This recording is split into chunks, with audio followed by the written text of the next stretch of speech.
والأجمل من هذا هو بدأنا ننفق من ذلك. الحمد لله الحمد لله. في البداية الشيخ محمد القسطالي يبلغك السلام، حفظ الله شيخنا الجليل وبارك الله فيك. شنو قصتك مع الشيخ القسطالي؟ بالمناسبة كنا استدعيناه هنا والحمد لله وأثنى عليك، هو كيعتبر بأنهم التلاميذ ديالك اللي استفدوا منك واللي قراوا على يدك الحمد لله، وانت اللي خديتي بيديه. السي محمد القسطالي أولا وقبل كل شيء هذه شجرة طيبة، شجرة مباركة.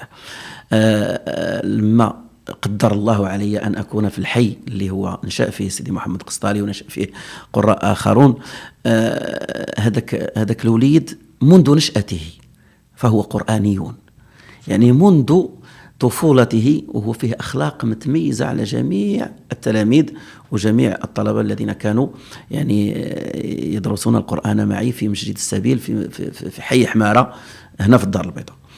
السي محمد القسطالي أنا اكتشفته قبل أن يكتشف نفسه، اكتشفته من حيث الأداء ومن حيث الحفظ المتقن ومن حيث الأخلاق. وإحنا كنجمعوا دائما ملي كنلقاو شي عنصر ما كتعبش معاه، ما كتبذلش معاه مجهود، وكتلقاه كيكابتي كما تنقولوا تيشد، كتعطيه أهمية أكثر، كتقول هذا فيه شي سر. وهذا هو اللي كان في سيدي محمد.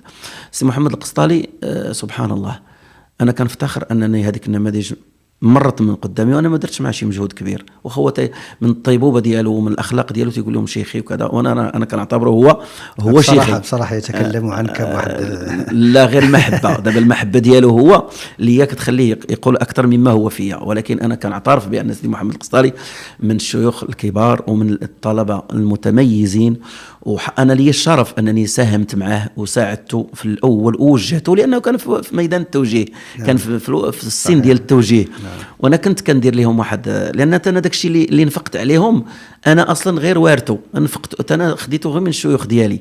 الشيوخ اللي قراوني كانوا ما تيستعملوش معايا العنف، ربما الوحيد اللي كان تيقرا على خاطره بين الطلبه، ماشي داك اللي تضربوا عاد يحفظ، في حين كانوا معايا طلبه قراو معايا ما تيقراوش الا يعني بالخوف ديال الفقيه وكذا. لا، انا الفقيه الله يجازيه بخير، وخليتيني غادي نفوت سيدي محمد القسطالي وغادي نعود ليه اللي قرينا عليه الله يبارك في العمر ديالو. كنا غنتكلموا نيت على الناس اللي علموكم غير هذه غير نموذج او منهجيه ديال التحفيظ. فكان كيديرنا فرق يعني كيدير فرقات، هذه فرقه رقم 1 وهذه فرقه رقم 2، وكان كينافسنا منافسه شكون اللي غادي تغلب. انا كان كيديرنا ديربي في المدرسه، يعني بحال الرجاء والوداد، شكون اللي غينتمي الى هذه الفرقه، شكون اللي غادي ينتمي للفرقه، عوض باش يخرجنا لبرا نضاربوا على الكره ونتقاتلوا ونتجارحوا وندخلوا كاع مغبرين، واخا داك الشيء حتى هو راه فيه حتى هو كتبغيه وقته.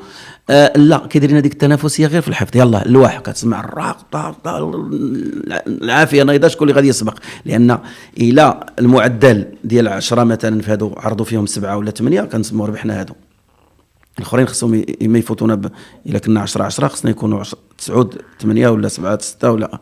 فهذا الفقيه الله يجازيه بخير علمنا هذه الاساليب، وهذه الاساليب هي اللي كنا حنا كنستعملوها مع وليدات الناس، ولا زلت الان كنديرها مع وليدات الناس.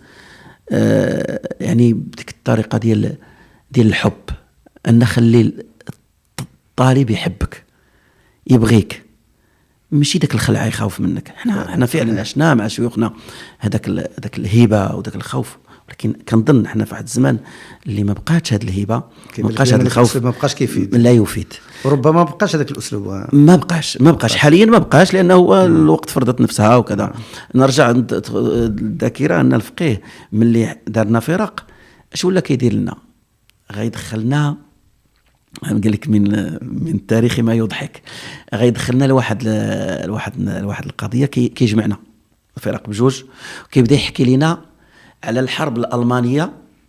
فين مشينا بعيد غادي ندخلوا بعيد، غادي ندخلوا سيدي الحرب العالميه الثانيه، والمانيا كيفاش كان الجيش المغربي تيحارب الى جانب فرنسا وكيحارب الجيش الالماني الى اخره، وكانوا المغاربه كيكونوا رجال وكيكونوا فيهم الشهامه ويدافعون عن بلدهم وعن مكانتهم وكذا، وكيغرس فينا واحد الحماسيه ما شاء الله.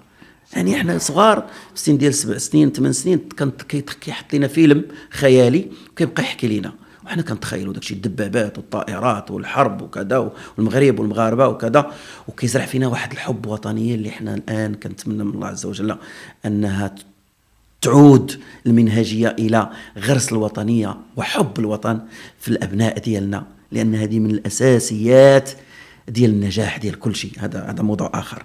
فكان كيزرع فينا هذيك الحماسيه، غير كيسالي من الفيلم كيقول لنا اجيو ها المانيا ها فرنسا، وكانوا نتحولوا حنا الى فرق ديال المانيا مع فرنسا، شكون اللي غادي يغلب؟ يلا ها سيدي ارى ما عندك، ضرب ما عندك، حنا كنكرروا في اللواح، ضرب ما عندك، زدا الى اخره.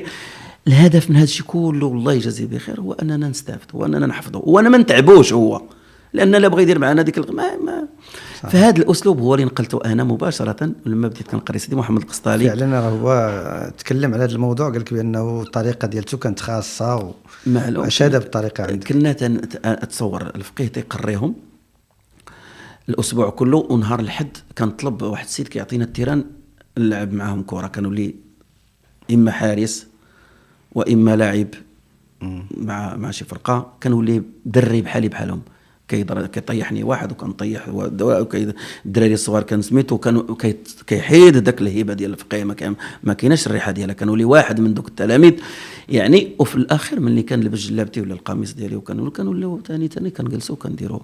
فالجميل في سيدي محمد القسطالي هذا سيدي محمد هو نموذج من النماذج الطيبه المباركه، والا فالحمد لله واحد العدد كبير ديال الطلبه الان يعني كنعتز بهم وكنفتخر بهم انهم مروا من قدامنا ودرسوا معنا. انا ما نقولش درستهم ولكن درسوا معايا قراو، والان وصلوا، هذا من تواضعك، وصلوا الحمد لله، ولاو تيذكرونا في اللقاءات او عند الناس، وحنا اللي كنتمناو من هادشي كله هو اننا يذكرونا عند رب العالمين بالدعوات ويخلصون لنا في الدعوات.